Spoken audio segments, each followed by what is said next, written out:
are the kind of messy background or what you can see of it, depending on how much I crop this out later, depending on how insecure I get about it. But I haven't done this in a while, and that's for a plethora of reasons that you don't care about and that don't matter. But recently, the weight of the world has been placed back on my shoulders, and by that I mean just finals week is approaching. So, you know, and for some reason, venting and yapping on the internet just gives me some reprieve from the worries of college. So that's what we're gonna be doing today. I'm just gonna be, just talking about shit that irritates me, complaining essentially, because it seems to be the only way that I know how to talk. Oh, that's okay. We're gonna start there. That's one of my pet peeves. That's another thing. I guess the pet peeve, something that whatever. That's something that I hate though. I hate when people make you feel bad for complaining. But in that same vein, one of my biggest pet peeves is also people who consistently complain about situations they have the power to change. I feel like that's different. If you have the will to change your situation and refuse to and just complain about it over and over again, you're annoying. It's like that SpongeBob meme with the handcuffs. Like, you hold the key to your prison. Please let yourself escape. Like, I don't know what to tell you. But if you complain and get your shit done, like if I'm just complaining about like, oh, I had this test and this test was so hard and da da da da, and you hit me with, well, there's people dying and da da da.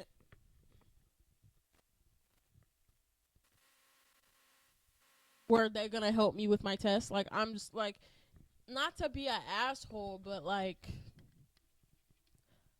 I like, it's so stupid to expect everybody to be 100% considerate of everybody 24/7 when they're speaking. That's also another pet peeve I have.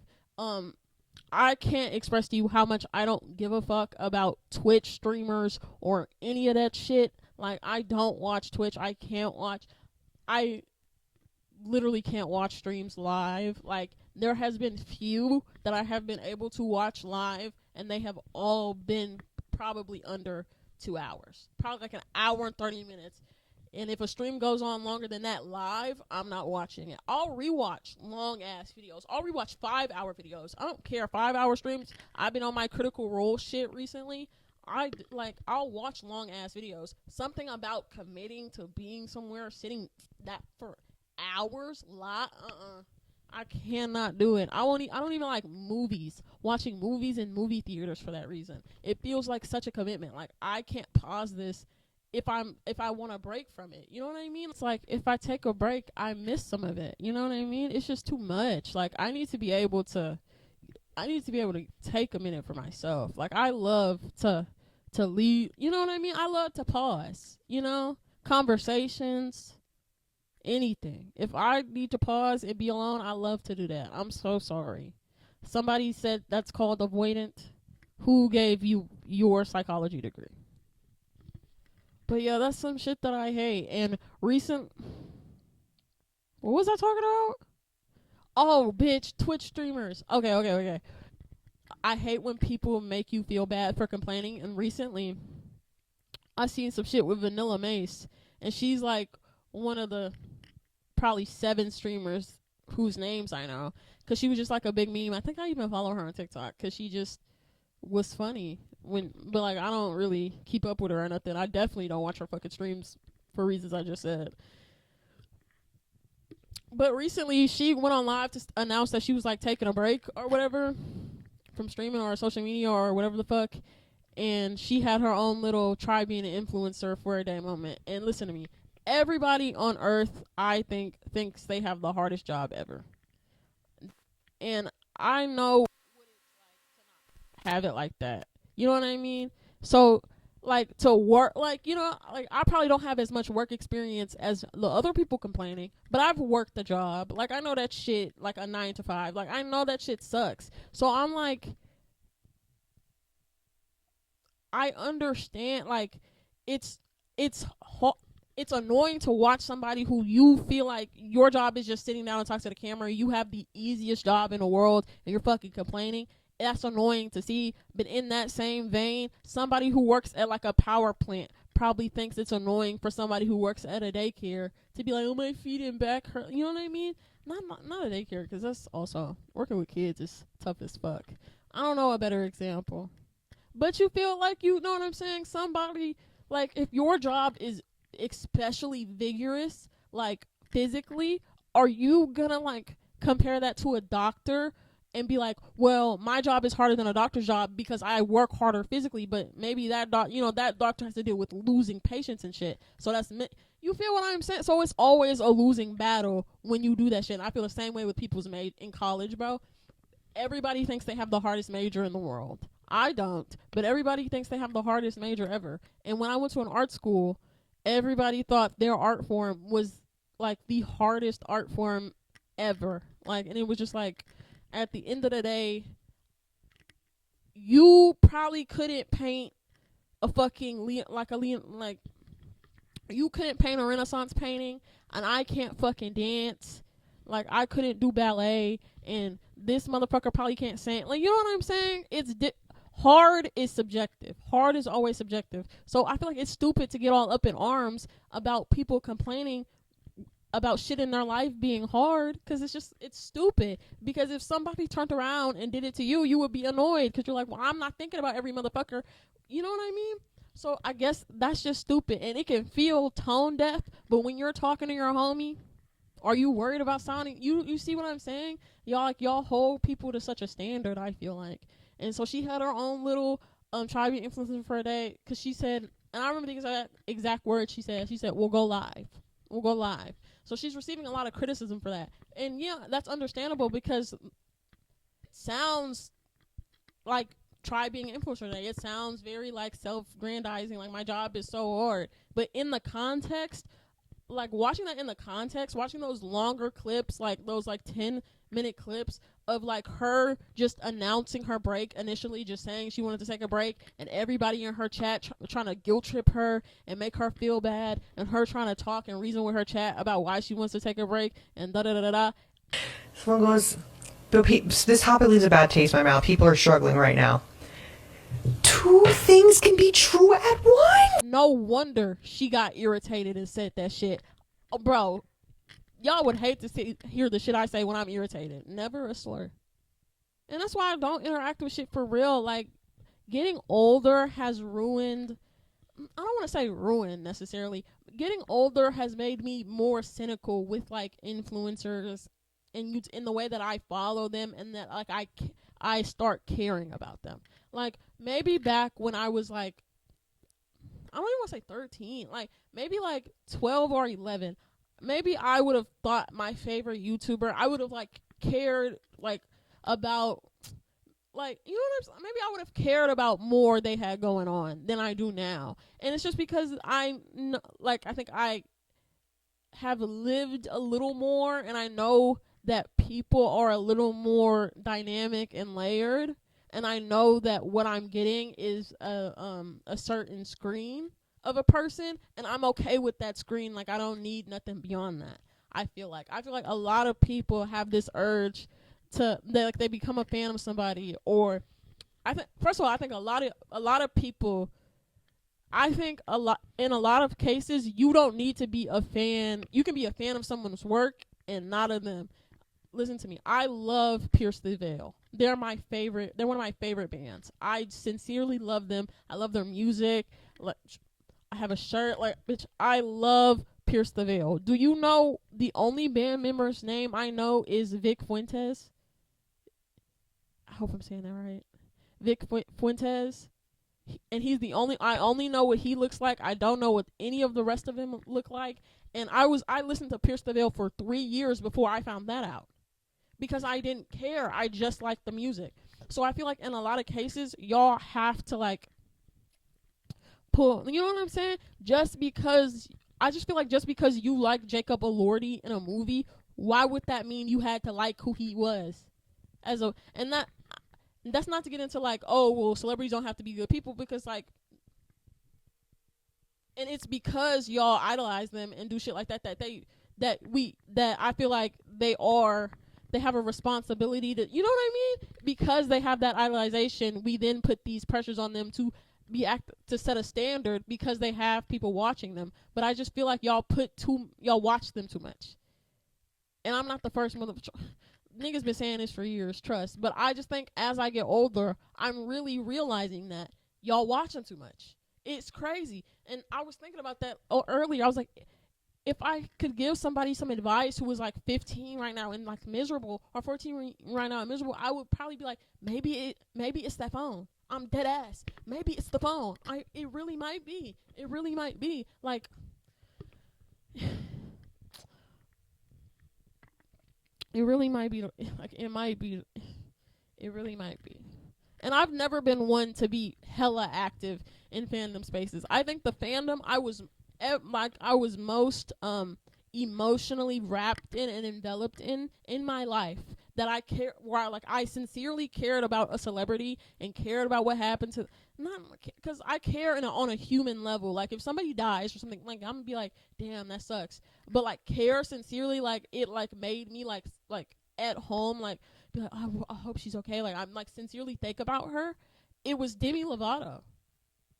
And I was like 8. I was probably like, that's probably like 10, 9 or 10, probably around there. And I loved Demi Lovato. I thought she was. It might have been like, ooh, it was probably like 10. I think it was like 10 and 11. But I loved Demi Lovato. I loved her music. I thought she was the greatest. I watched her seasons of X Factor. That's how much I loved Demi Lovato. I would cry to her music. I watched all of Sunny. Like, I loved. Y'all don't know. I was so enveloped in that. And then all that stuff happened with her OD and everything. And and it's truly, I think it impacted me too much. And I don't know how 11-year-old me grasped that, but I think I knew it was impacting me too much. Because I remember Keemstar made a podcast about it, and I looked in the comments. I'm like 11, so I shouldn't even been over there, but whatever. And I looked in the comments of that video, and the comments were sincerely making me upset, to the point where I, as an 11-year-old, went to my YouTube settings and filtered it to where I couldn't see comments anymore. So I wouldn't feel compelled to look at them, because that's how much they upset me. And I think then I was like, okay, I gotta like lock it in. Like, I don't know this woman. And like, maybe a lot of that comes from like empathy and having empathy, and maybe that's nice, but I just feel like that can so quickly get parasocial, that I'm so proud of my how old are you when you're 11? Like 5th grade. I'm so proud of my 5th grade ass for being like, hey girl, lock it in, lock it up, lock it in. Especially with all the shit that's going now, conversations around parasociality, if that's a word, I feel like it should be. I feel like itty. I feel like every word needs an itty. Every word needs an itty at this point. Like, it works. Does it not work? Whatever. But in terms of that, with conversations that's surrounding that now, I'm not even gonna talk about that, because I made TikToks about it, and I'm just not gonna talk about that. But I think a lot of y'all really should think about how y'all talk about your favorite celebrities, like how y'all really go about defending and talking about these people. Like, truly, because a lot of y'all do talk about these people from a grasp of blank would never do that. As if you know that person, like, you don't know what they would do. And you could say, well, from what I've seen, I don't think they would do something like that. Like, that surprises me. But I just think the verbiage of would never do that. That's ridiculous. You don't know that. You don't know that. You couldn't possibly know that. And in the way y'all feel inclined to defend a lot of y'all's favorite celebrities, can definitely, I think a lot. Here's the main thing. Here's what I feel like is the core of what I wanted to say with all that. I feel like a lot of y'all judge people online for shit you do every day. And I feel like a lot of the shit that y'all say and do online that people consider to be like bullying and like you know what I'm saying? Like, and I just feel like a lot of that, no shade, a lot of that would be remedied if y'all had people in real life to laugh at people with. Like, if I see some funny shit online, if I see some shit online that I think is cringy or I think is funny because I think it's cringy, I'm not gonna post that person on my account and post it publicly and be like, you're fucking cringe, ha ha ha, look at you. I'll probably show that shit to my brother and be like, hey bro, look at this, and we'll talk about it. Or I'll call my friend and be like, hey, do you see da da da da, and we'll talk about it. I just feel like y'all just make everything public, and that's when the problem come. I feel like y'all have started to feel like social media is kind of like a little group chat, or like a little, like in your account is like a little group chat, and like just because I put this, I put it on my account. Why are you on my account? You shouldn't be looking. Well, your shit is public. You feel me? Like somebody's obviously gonna have a problem with that because it's public. You know, that's what I think, and I think a lot of that is why I never, is aside from Demi Lovato, I never got involved like deep into fandom spaces. And I have been a fan of things. I'm a fan of things now actively. Like Buffy the Vampire Slayer. I love Buffy the Vampire Slayer. I'm sitting on like a 30-minute, 45-minute Buffy the Vampire Slayer video that I made, that I recorded like 2 months ago, that I'll probably never edit and upload, because honestly, Buffy's gotten back in like the zeitgeist and everybody's talking about it now because everybody was talking about it when they were talking about rebooting it, and then the reboot got canceled. So it's just like I feel like an influx of like, my whole Twitter timeline is full of people talking about Buffy. As someone who watched that show when I was like, again, 11, and nobody had seen it and nobody gave a fuck about it because it ended 20 years ago, it's nice to see people talking about it, but it makes me nervy. And that video will probably never see light of day. But aside, like Buffy, Star Kid, Smosh, Dropout, specifically Dimension 20, I guess Critical Role now. Those are things I would consider myself a fan of. I am a fan of those things. But I don't really involve myself with the fandoms. Like, I think I've posted on like Tumblr twice about it, but I don't interact in the fan. You know what I'm saying? Like, I don't really participate in the discourse of it all and all of that shit, because it just can, I feel like sometimes it can make it less enjoyable. And I feel like depending on the type of person you are, heavily depend on whether or not that would like bother, like that would be the case. But for me, a lot of the time it is. And like for a minute I did interact with the Star Kids fandom and I got irritated, so I had to stop, because it was just, so some people are just irritating. And I feel like the more people you open yourself up to, the more willing you are to be irritated. I'm just not willing to be irritated that much, I don't think. I don't like your opinion about my favorite character. That's not really where the irritation stems from. The irritation stems from the parasocial aspect of it. And like I feel like a lot of the things people don't like, I feel like this really, and I'm speaking more in terms of I guess Critical Role right now, because that's really most what I'm into. But like, you see people in like the comment sections of clips and shit being like, this clearly irritated Ashley, look at her face, like she's clearly upset with Marisha, like they're clearly having an argument. Like you don't know these fucking people. You don't know these fucking people. You don't know how fucking irritated she is. You don't know who she's mad at about what. Somebody could have cut her off on her way to work today. You don't fucking know. So I just feel like it's so annoying. Like, why are you trying to lessen your enjoyment of something by making it seem like the people who are doing it are not having fun? That is so crazy. Like, that is so crazy. Like, to see people getting into like next shit that, like, we're probably gonna seep into other shit that irritates me. Like, it's not gonna be a cohesive list. I'm a yapper. You already knew this. A few moments later. What was I saying? Damn, girl. But yeah, I just think it's ridiculous to essentially watch a group of people, a group of friends have fun playing a game and just finding an issue with it. You know what I'm saying?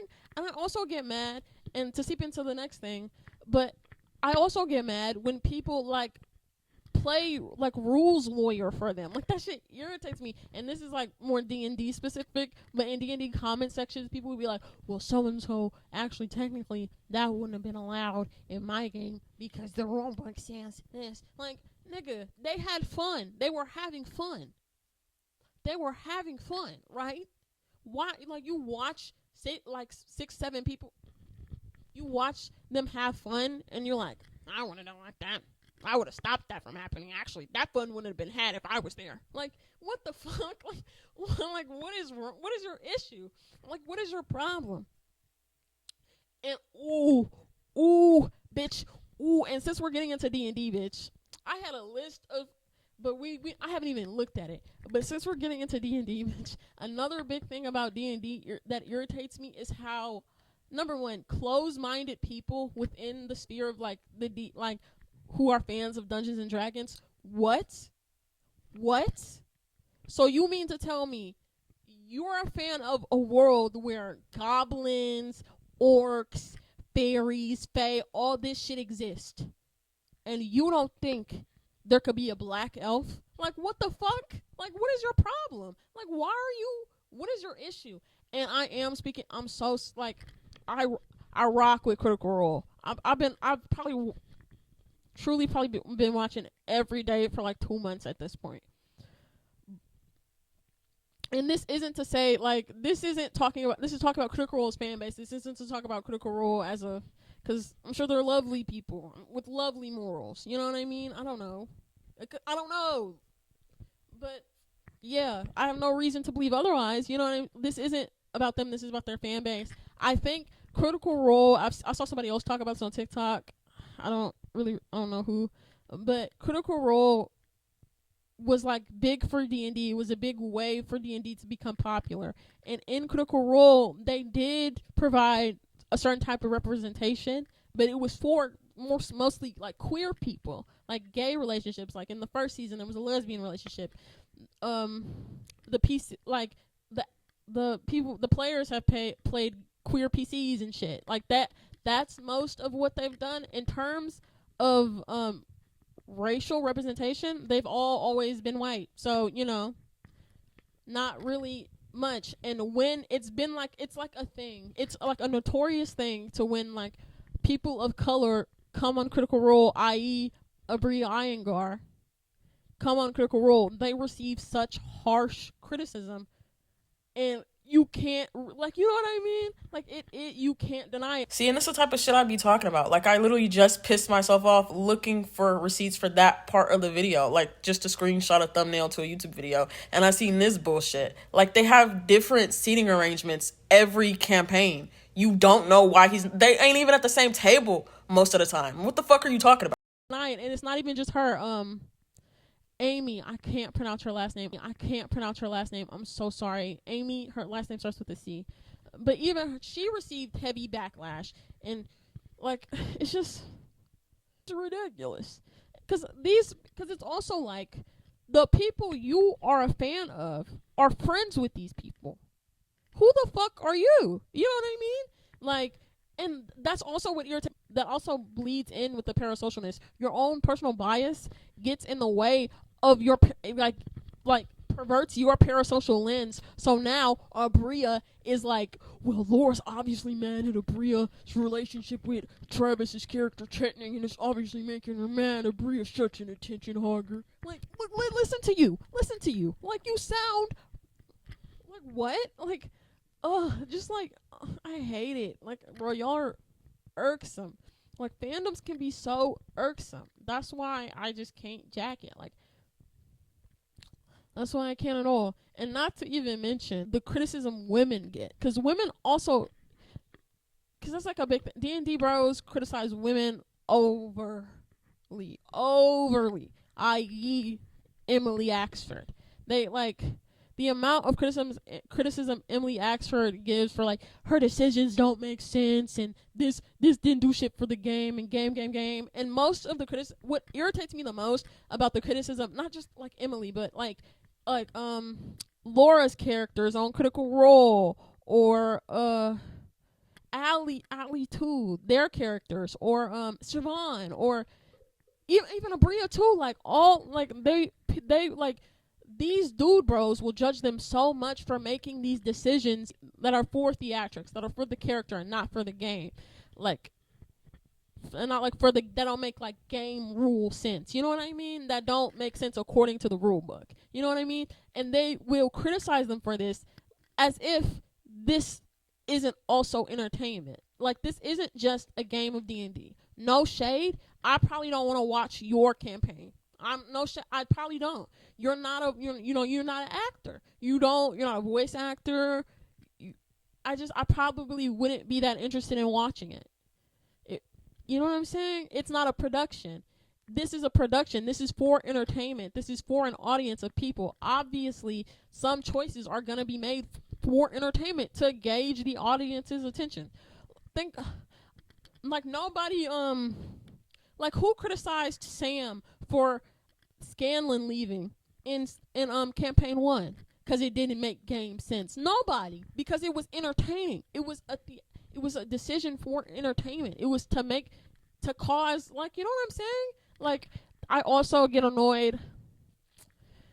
This is getting more Critical Role specific, but I also got annoyed with Ashton, with Talison's character Ashton, because I fucks with Ashton. I like Ashton. Sorry, everybody hates him. I like him. He has chronic pain, real as fuck. I'd be mad as fuck all the time. Yeah, that shit sucks. So and people like hate him for the shard thing, but like when it like okay, you don't like Ashton for the shard shit, cool. When it comes you criticizing Taliesin, like nigga, it's for the show. Watch it. Fuck, like just watch it. Everything about being an influencer irritates me in a way. I think, like, I just think it's so absurd to me. And I'm not one to kiss any rich people's asses. But, like, with celebrities and influencers, it's so absurd to me how y'all can lose complete touch of, like, humanity for an individual when they entertain you. Like, that's so crazy. Like, when it comes to, like, who, like, even, like, endless celebrities being, like, pawed at by paparazzi with their children. And I see that shit, and I'd be mad as fuck if that was me. And if, like, and people are like, well, they signed up for that when they get, like, according to who? Like, I hate that shit. I hate the idea that, like, if you sign yourself up for something, if you endure any abuse in it, then, like, you can't complain about it. Like, nigga, no, what the fuck are you talking? That's like saying, like, well, you got in a car, so of course you got in an accident. Like, you know what I mean? Like, what the fuck? Like, I just feel like that's so fucked up. That's so fucked. Why? Because this person sings on a stage sometimes, does that mean they're not worthy of any privacy in your eye? Because they have money, and because they have money and because they can buy themselves anything, they shouldn't care about privacy because, well, they can buy, like, you know, that doesn't make sense to me. Like, and don't give me, bitch, half of Vanilla Mace's net worth could probably change my life. Truly. But I'd probably still want that in privacy. You know what I mean? So I can't. I'ma always put myself in somebody else's shoes. And 9 times out of 10, if I was in somebody else's shoes, I'd complain about it. So I'm never gonna get mad at a motherfucker for complaining about it to bring it back around. I don't know. Y'all gotta. We'll see if I ever upload this. See ya.